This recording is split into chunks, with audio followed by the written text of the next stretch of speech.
안녕하십니까. 감사스마일입니다. 2022년 11월 12일 토요일 아침 방송 즐겁게 해보겠습니다.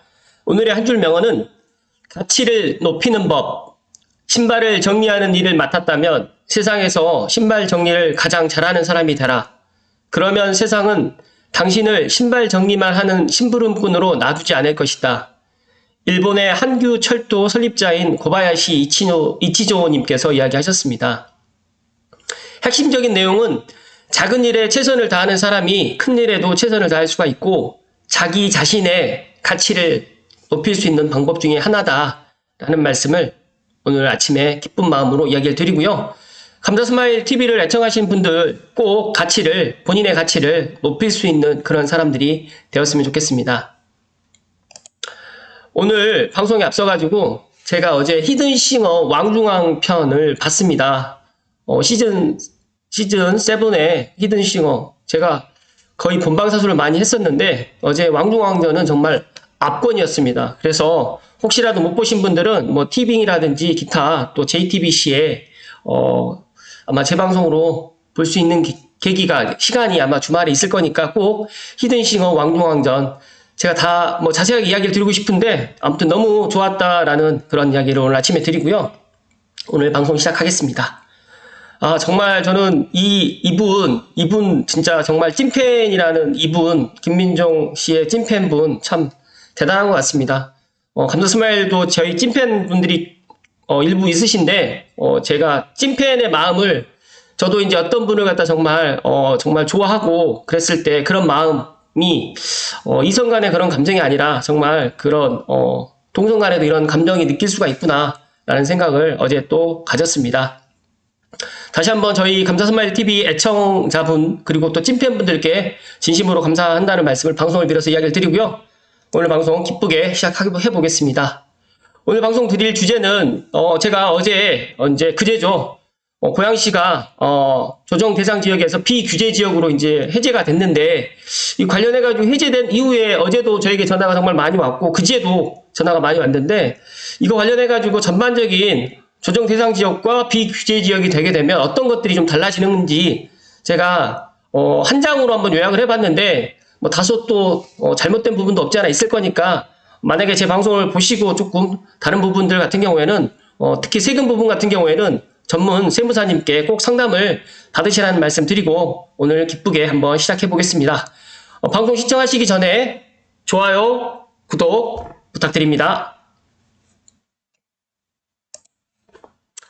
제가 일단 고양시가 비규제 지역으로 바뀝니다. 이제 비규제 지역으로 바뀌었을 때 많은 것들이 좀 달라집니다. 막연하게 이제 달라진다라고 생각을 했는데 저도 이걸 정리하면서 많이 좀 달라지는 것 같아요. 그러니까 2017년도부터 고양시가 이제 조정 대상 지역으로 지금 묶였다가 또 중간에 또 풀린 적이 한번 있었긴 했지만 거의 조정 대상 지역으로 다 묶였고 감사스마일 생각도 조정 대상 지역이 이번에 삼성원흥, 지축, 향동, 덕은, 킨텍스, 한류월드는 묶일 줄 알았는데 풀려서 정말 다행이다는 말씀 다시 한번 드리고 일단 한번 살펴보겠습니다.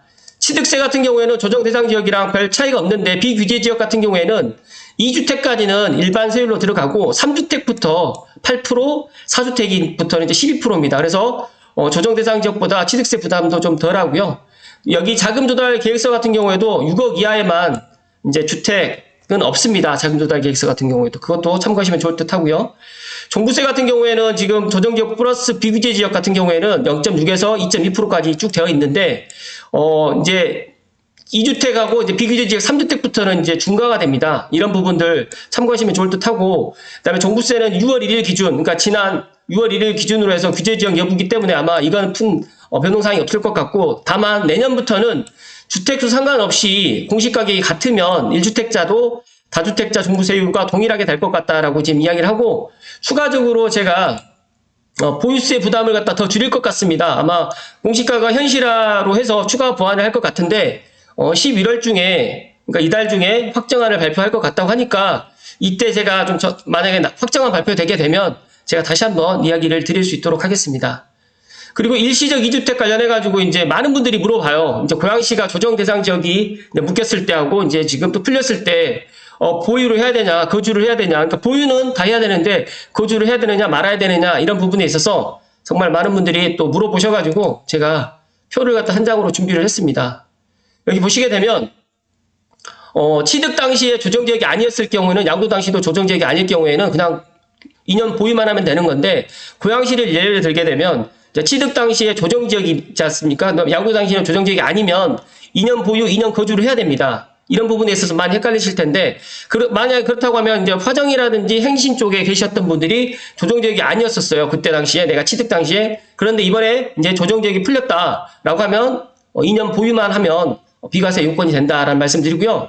특히 이제 조정지역 전에 계약한 무주택자 같은 경우에는 달라집니다. 조정지역일 때하고 양도 당시에 조정지역이 아닐 때, 그럴 때 같은 경우에는 2년 보유, 2년 거주. 그러니까 여기는 조정지역 전에 계약한 무주택자 같은 경우에는 동일하게 2년 거주의 조건이 없습니다. 그리고 분양권 계약 시점에 조정지역이었다. 그렇다고 하면 분양권 등기 시점에 조정지역이 아니라고 할 경우에도 2년 거주가 없고 1가구 1주택 비과세 요건 시에 분양권 취득 시점이 아니라 주택 취득 시점으로 잔금 및 등기, 그러니까 주택 잔금 및 등기 완료되는 날짜로 해서 결정이 되기 때문에 이거는 각자가 다시 한번 제 방송을 보시고 이런 부분에 있어서 좀 헷갈린다라고 하시면 다시 한번 찾아보시라는 말씀 드리고, 고양시의 조정지역에 취득 당시에 예를 들어서 2017년 8월 3일 이후에 내가 조정지역을 취득했다. 이번에 내 양도를 갖다가 하고 싶은데 조정지역이 풀렸는데 이때는 2년 보유만 해서는 안 되고 2년 거주를 해야 된다.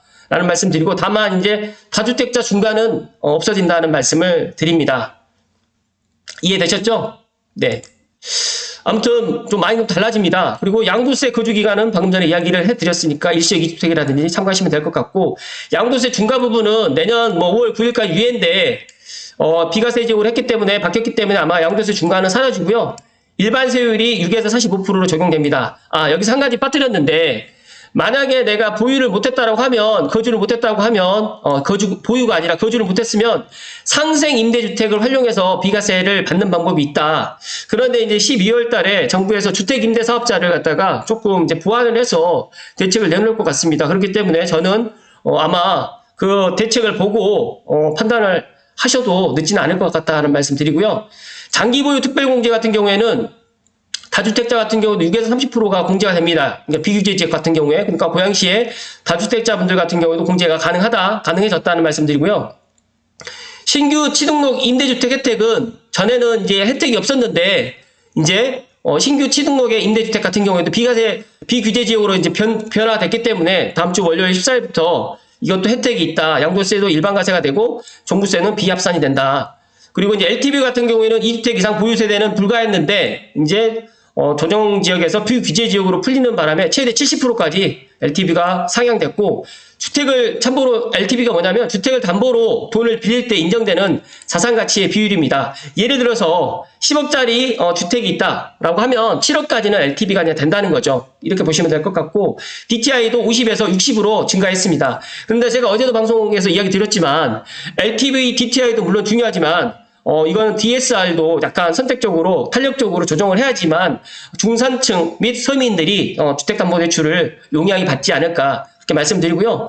중도금 대출 같은 경우에는 세대당 보증 건수가 한 건으로 제한된 바에 한 건으로 제한돼 있었는데 이제 비규제 지역으로 풀리면서 세대당 보증 건수가 2건으로 이제 또 늘어났다는 말씀드리고, 여기에서 핵심 포인트 하나 더 말씀드리면, 주택 증여 취득세가 조정지역 같은 경우에는 시가 표준액 3억 미만일 경우에 3.5%였고 3억 이상이면 12%였는데 이게 비규제 지역으로 풀리면서 이제 3.5%로 이제 취득세가 낮아졌습니다. 그래서 아마 제가 판단했을 때는 11월 14일부터 올 연말까지 증여를 갖다가 또 하실 분들은 증여를 많이 하지 않을까. 그리고 올해 또 증여를 했던 분들 같은 경우에는 고양시에 이제 이런 3억 이상으로 해가지고 증여 취득세를 갖다 냈던 분들은 다 환급을 받지 않을까, 또 그렇게 저는 봅니다. 단 1세대 1주택자가 증여 시에 조정지역도 3.5%다 라는 말씀을 드립니다. 그러니까 1세대 1주택자 같은 경우에는 증여 시에 조정지역도 3.5%고 3억 원 이상도 3.5%라는 말씀 드리는데, 이제 다주택자 같은 경우에 증여를 갖다가 했을 때 같은 경우에 이제 이런 혜택이 있다는 말씀을 드립니다. 여기서 추가적으로 한 가지만 더 말씀드릴 게 있는데요. 지금 이제 다음 주 월요일부터 이제 주택담보대출 같은 경우에도 지금 확대가 됩니다. 그러니까 생애 최초가 80%까지 가능하고요. 무주택자 같은 경우는 70%, 다주택자 같은 경우는 60%가 가능하다고 합니다. 3주택자 이상도 기존 주택 처분 조건 없으니까 이제 주택담보대출을 받을 수가 있는데, 이거는, 제가 이제 방송에서 이야기를 드리지만, 각자 개인 신용이라든지 뭐 소득 수준에 따라서 달라지는 거니까, 각자 주거래 은행에서 상담을 받아보시라는 말씀 드리고, 이제 담보를 봤을 때 1년 고정 금리가 5.54입니다. 그래서 주택담보대출 금리가 상당히 높기 때문에 이 부분에 있어서 그래도 많은 분들이 이런 심리가 되살아나기는 당분간은 어렵지 않을까 그렇게 전망을 하고요. 그러나 감사스마일 제 개인적인 생각은 그래도 내년 봄 정도 되게 되면 이 분위기는 좀 반전되지 않을까 그렇게 조심스럽게 예상을 해봅니다. 감사스마일이 물 한 잔 마시고 오늘 방송 마무리 지을 수 있도록 하겠습니다.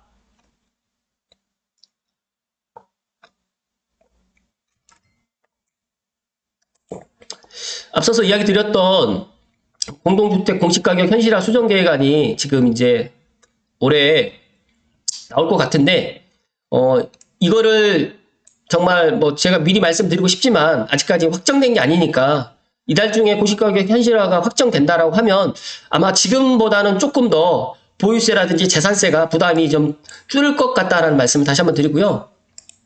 감사스마일 TV를 애청하시는 분들만이라도 이제 뭐 취득세라든지 저는 이제 이 취득세 같은 경우에도 충분히 이런 상황이 거래가 되지 않는다고 하면 누군가는 이제 집을 사게 또 만들어야 되기 때문에 취득세 완화 부분도 카드를 갖다 꺼내지 않을까 저는 그렇게 전망을 하고요.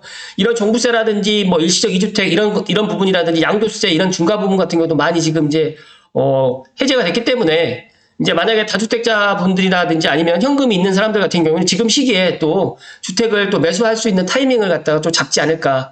저는 또 이제 12월 달에 주택임대사업자가 아파트가 만약에 부활된다라고 하면 또 시장은 조금 다른 국면으로 또 접어들지 않을까 또 그렇게 전망을 하고요.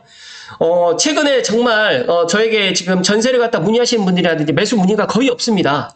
그런데 이런 것들이 금리 인상기라든지 또 미국이라든지 거시경제, 러시아, 우크라이나 전쟁, 또 국내 경제도 지금 많이 안 좋기 때문에 그리고 지금 다들 알고 계시겠지만 레고랜드 사태 때문에 건설사가 지금 유동성 위기에 빠졌습니다. 그래서 지금 건축이 공사가 중단된 현장들이 상당히 많이 있기 때문에 저는 이런 부분에 있어서 정부에서 선제적으로 이런 대책을 갖다가 저는 이런 대책이 11월에 한꺼번에 나오지 않고 12월이나 내년으로 아마 늦춰질 거라고 예상을 했는데 이런 대책이 조금 더 빨리 지금 시장에 나왔다. 어떻게 보면 이런 것들이 시장에 어떻게 바로 직접적으로 영향을 갖다가 주기는 어렵겠지만 지금 얼어붙은 심리라든지 계절적인 요인이라든지 금리 인상 때문에 이런 것들은 어렵겠지만 그래도 또 정말 내 집 마련을 갖다 희망하시는 분들이라든지 내가 또 현금이 또 있고 대출이 가능하신 분들은 이런 또 제가 이야기 드렸던 비규제 지역과 분명히 조정 대상 지역과는 정말 완전 차이가 많이 나기 때문에 이 비규제 지역인 또 고양시에 있는 삼성, 원흥, 지축, 향동, 덕은 킨텍스라든지 한류월드 쪽에 내 집 마련을 갖다 희망하시는 분들도 있을 것 같다라는 말씀을 오늘 끝으로 드리면서 오늘 즐거운 주말이고 또 오늘 또 가을비가 내린다고 하는데 가을비가 내리고 나면 또 추워진다고 합니다. 개인 건강 관리 잘 하시고 다음 주 월요일부터 이제 고양시는 비규제 지역이다라는 말씀 끝으로 드리면서 오늘 방송 마칠 수 있도록 하겠습니다. 아무튼 부족한 방송이고 제가 이야기했던 내용이 본인과 맞지 않더라도 이런 것들은 공부를 해놓으면 제가 작년에 어떤 이야기를 드렸냐면 문재인 정부에서 윤석열 정부도 뭐 이재명 정부로 정권이 바뀌면 이런 것들이 많이 변화가 될 것이다라고 이야기를 했고 이런 것들이 제 예상대로 맞았고 물론 이런 것들이 내년에 또 어떻게 될지는 그 누구도 모르겠지만 아무튼 정부에서는 주택가격을 폭락하게 그냥 내버려 둘 수는 없다라는 말씀을 마지막으로 드립니다. 오늘도 부족한 방송인데 끝까지 시청해주신 감사스마일TV 애청자분들께 진심으로 감사드립니다. 고맙습니다.